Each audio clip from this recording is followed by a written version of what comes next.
Good morning, students, and welcome to the social science class. Yesterday we have discussed about the chapter 9 geography, and the chapter name is life in the natural regions, the tropical and subtropical regions. And in this chapter we have read about the life in the Amazon basin. So now today we will discuss about the life of Amazon basin and the people of the Amazon basin. So let us start. See, people. The Amazon rainforest is a thinly populated region. Why? Because the unhealthy, hot and wet climate throughout the year is not favorable for the human settlement, and the dense forest further restrict human habitation. Okay. After this, see, in the dense forest areas live some primitive tribes of native Indians. That means क्या है कि इन dense forest areas में कुछ old सबसे पुरानी जो tribes हैं वो वहाँ के local लोग हैं, local Indians you can say, and they make their living by hunting, fishing and the collecting. They hunt small animals with bows and poisonous arrows. तीर और जो एरो होते हैं ना जहरीले, उनके ऊपर कुछ मटेरियल लगा के पॉइजनस एरोज बनाते हैं. वो catch fish from the rivers and collect fruits, nuts and roots from the forest. Okay, so due to high temperature they wear very little clothes, only a piece of cloth around their waist. अपनी कमर पे एक छोटा सा कपड़े का टुकड़ा ही बांधे क्योंकि टेम्परेचर बहुत हाई होता है, गर्मी बहुत ज़्यादा होती है. And they live in temporary huts made of wood and leaves और in the tree houses and in areas where the forest is less dense. Some tribes practice a form of primitive subsistence agriculture. Primitive means old, subsistence means for their own livelihood. Agriculture सिर्फ अपने लिए ही वहाँ जो agriculture करते हैं, cropping करते हैं. The men hunt and fish in the forest and river respectively, while the women plant maniocs. What is the manioc? Manioc और cassava एक root vegetable है, just like sweet potato you can say, yams or sweet potatoes, and bananas in forest clearings. Okay, and these underground roots, stems, fruits, fish, turtle eggs, flesh of small animals and even ant eggs form their diet. ये इनकी diet है, इस type की चीज़ें वो लोग खाते हैं. And the form of subsistence agriculture they follow is known as shifting cultivation. See, this is very simple. What is shifting cultivation? The other name of the shifting cultivation is slash and burn agriculture. See, in this form of agriculture, a small plot of land is cleared in the forest by slashing, that is cutting off the trees and plants of that area, and these are then set on fire and burned down, and the ash provides nutrients to the soil. सी बेटा, in this process क्या करते हैं, forest में एक छोटा सा plot of area जो land area है उसे क्लियर कर देते हैं. कैसे? बाय स्लैशिंग, कटिंग और थोड़ा सा बर्न करते हैं उसको, कट करके जो नीचे के एरियाज़ हैं उन्हें फिर प्लांट्स को हटा के कट करके totally set on fire and burn down और बिल्कुल क्लीन एरिया बना देते हैं. एंड फिर जो ऐश होती है, जो राख बचती है, the ash provides nutrient to the soil. After some years, ये है स्लैश एंड बर्न एग्रीकल्चर और shifting cultivation. After some years when the land loses its fertility, अब कुछ टाइम के बाद वो एरिया, जब वो सॉइल अपनी फर्टिलिटी कम कर देता है, लॉस कर देता है यूज़ करने के बाद, so they shift to the new areas and clear new plots of land for the cultivation. That's why the name is shifting cultivation, की एक प्लेस से दूसरी प्लेस पे शिफ्ट हो रहे हैं. And by the time new plants and weeds grow in that area and the soil naturally regains its fertility. So जिस time में, इतने टाइम में क्या होगा, नेचुरली वहाँ सब कुछ ग्रो करता है, so that plants and weeds naturally grow in that area and the soil naturally regain its fertility. So this type of agriculture is known as lada in the Amazon basin. Different name is there, lada. Next is swinging couches made of bark of hamaca tree. Hamaca tree है वहाँ, उसकी skin से, बाग क्या होती है, उसकी skin tree की, उससे स्विंगिंग काउच बनते हैं, are a common sight of these clearings and these are called hammocks. Hammocks बोला जाता है. And people like to rest on these couches during leisure, that means अपने आराम करने के टाइम पे जनरली लोग वहाँ पे देखने को मिलते हैं. वहाँ बैठकर वो उन स्विंगिंग मतलब झूलते हुए काउचेज होते हैं, जस्ट लाइक झूला टाइप यू कैन से, इस स्विंगिंग काउचेस पे होते हैं. And these people lead a more settled life. They build long huts of wood and straw with a number of rooms, and wood is found in plenty of the rainforest. क्योंकि forest है, definite सी बात है, wood तो बहुत ज़्यादा मिलेगा. Some families live in thatched houses shaped like beehives. beehive की shape की बने हुए घर होते हैं, वहाँ रहते हैं. And large apartment like houses are called maloko. जो बड़े बड़े अपार्टमेंट्स बना के रहते हैं उनके नेम्स क्या हैं, maloca. And these houses have steeply slanting roof. इन हाउसेज की जो रूफ है प्लेन नहीं होती, स्लांटिंग वे में होती है. वाई? क्योंकि बारिश बहुत ज़्यादा होती है. They are built on the raised stilts. Stilts means poles के ऊपर बनाए जाते हैं, क्योंकि मैंने आपको बताया था that in the evergreen forest the floor is water log, full of water log, पानी ही पानी रहता है. सो दैट्स वाई वहाँ पोल्स लगा के उसके ऊपर ट्री हाउसेज या हट्स बनाई जाती हैं. रेज्ड मतलब थोड़ा सा ऊंचा उठा हुआ, because the ground is water logged with many insects and the reptiles also.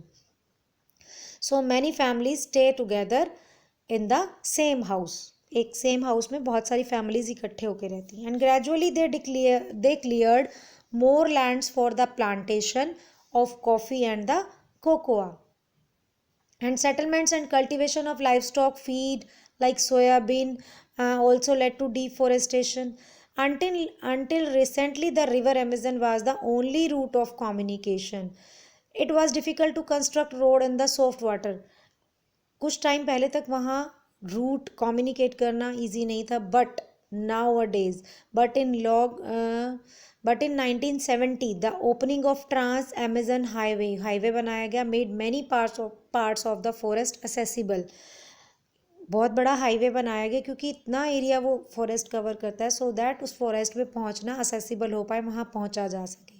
And the trees of the forest were cut और for highly prized hardwoods, I have told in the last chapter also, and forest products like rubber and cinchona used for making quinine means medicine herb है, ये medicine बनती है इससे, were tapped.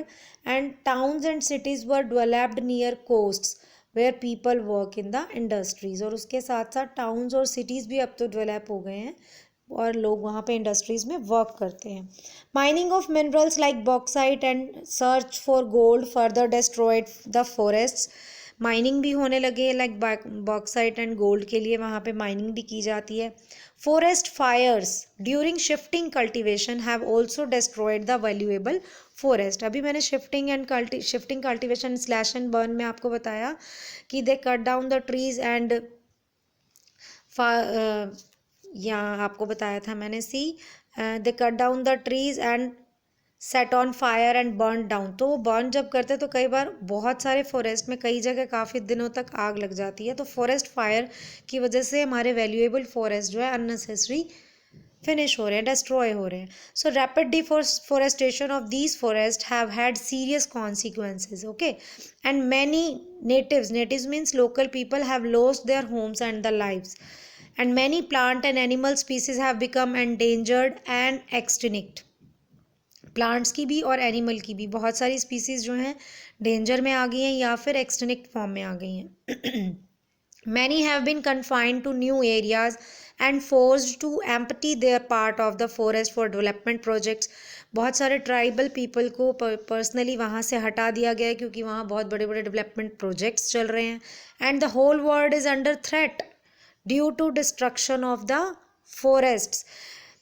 Soil erosion, flooding of rivers, and gradual change of the landscape into the wastelands are its major consequences. That means major loss हैं ये हमारे अर्थ के. Soil erosion, flooding of rivers, and the gradual change of the landscape. And one of the factors that has contributed to global warming of the earth is cutting of the rainforest of the Amazon basin. क्योंकि ये gradually constantly cut होते जा रहे हैं और बहुत कम हो गए हैं. For the survival on earth we have to save the rain forest of the world. Okay, now the next topic is rainforest of the world. Now next topic is life in the Ganga Brahmaputra basin. See, in sharp contrast to the difficult living conditions of the Amazon basin is the favorable environmental condition of the Ganga Brahmaputra basin. And this basin is in India only. The Ganga Brahmaputra basin of our country India has provided opportunities for development and flourishing of civilization since ancient times. बहुत पुराने time से business भी चल रहा है उसके through, development भी चल रही है. एंड दिस सब tropical region with tropical monsoon climate extends from 10 degree to 30 degree north and south. And the Ganga Brahmaputra basin is located in the subtropical region, roughly between, you can say, 22 degree north to 30 degree north latitudes, and it is formed by the rivers Ganga and Brahmaputra and their tributaries. You can see in this map also, the green part is the Ganga Brahmaputra basin. Now see, Ganga is the longest and most important river of India. And it rises from Gangotri glacier. कहाँ से start हो रही है? Gangotri glacier से start हो रही है at Gomukh. Its two head streams in the mountains are the Bhagirathi and the Alaknanda. दो फेसेस इसके बताए जाते हैं. Head streams in the mountains are the Bhagirathi and the Alaknanda. And it in its course it is joined by a number of tributaries. Tributaries means small rivers जो उसको connect करती हैं. That increase its volume. Ganga का volume increase कर देती हैं. And its main tributaries to the north are Yamuna, Ramganga, Ghaggar, Gandak, Kosi and others. And in south it is joined by the Chambal, Betwa and Son that rise from the central highlands. And the Ganga river system drains Uttarakhand, Haryana, Uttar Pradesh, Bihar and the West Bengal. See, that's why the Ganga is the longest and the most important river of India. That means north and south में इतना helping है ये river. Next is river Brahmaputra. River Brahmaputra, see here, known as Sangpo in Tibet. ये तिब्बत से यहाँ से start हो रही है. Look at here. And the name of the Brahmaputra is there is Sangpo. Rises from the Chemayung-dung glacier near Mansarovar lake, and it enters India in the Arunachal Pradesh, where it is known as Dihang. Arunachal Pradesh से हमारी country में enter करती है ये, जहाँ इसका name है Dihang. Okay, and its main tributaries are the Dibang, Lohit, Subansiri, Manas, Teesta, Torsa and the others. ये इसकी ट्रिब्यूटरीज के नेम है. You can see on the map also. And in the upper course the river flow through the rocky Himalayas. Himalayas में से निकल के आ रही है ये river. And along the foot hills of the Himalayas they deposit coarse soil. Coarse means you can say दरदरा, मतलब ऐसी सॉइल होती है. And it is followed by swampy soil जिसमें वाटर कंटेंट भी ज़्यादा होता है. So that's why this is called the Terai region. बहुत फर्टाइल एरिया होता है. So then lies the fertile alluvial plains formed the river. और रिवर के आसपास का जो totally fertile area, alluvial plains area है, वो है वहाँ. And huge depositional plain has been formed by Ganga, river Ganga and its tributaries in northern and the eastern India. So it extends and merges with the Brahmaputra plain in the northeast, mainly Assam. North और eastern part का maximum area ये Ganga Brahmaputra basin cover up कर रहा है. Together this plain is known as the Ganga Brahmaputra plains or the northern plains, which you have read in the 6th class also. Okay, and it extends from west to east, and the topography of the plain is uniform or oxbow lakes, which we have read in the fourth or fifth chapter. Lakes are formed here, and Ganga and Brahmaputra rivers join in Bangladesh in their lower reaches before discharging into Bay of Bengal. और गंगा और ब्रह्मपुत्र दोबारा से ये reverse कहाँ join होती हैं? In Bangladesh, not in our country, in the Bangladesh, in the lower reaches, जब वो बिल्कुल एंडिंग बे ऑफ बंगाल में जाने से पहले वहाँ कलेक्ट होती हैं, and their combined deposition has formed one of the largest deltas of the world. वहाँ कंबाइन होकर एक लार्जेस्ट डेल्टा बनाते हैं, and the name is Sundarbans delta. This is the world famous. Okay, and now find out by what names these rivers are known as in Bangladesh by looking at the map. See, the name is Padma. Bangladesh में जो इस river का name है Padma. Now next is climate. See, climate of Ganga Brahmaputra basin is favorable for the human habitation. Human purpose के लिए agriculture, cropping, business, for everything is favorable, and it has tropical monsoon type of climate. It experience hot and dry summer followed by rainy season from June to mid September. North and east part में हमारे country में जून से mid सितंबर तक रेनी season रहता है. So the average rainfall ranges, annual rainfall ranges from 65 centimetre in the west and to 250 centimeter in the east, and the winters are cold and dry. So this much is for today. The rest part of the chapter we will do tomorrow. Thank you. Have a nice day.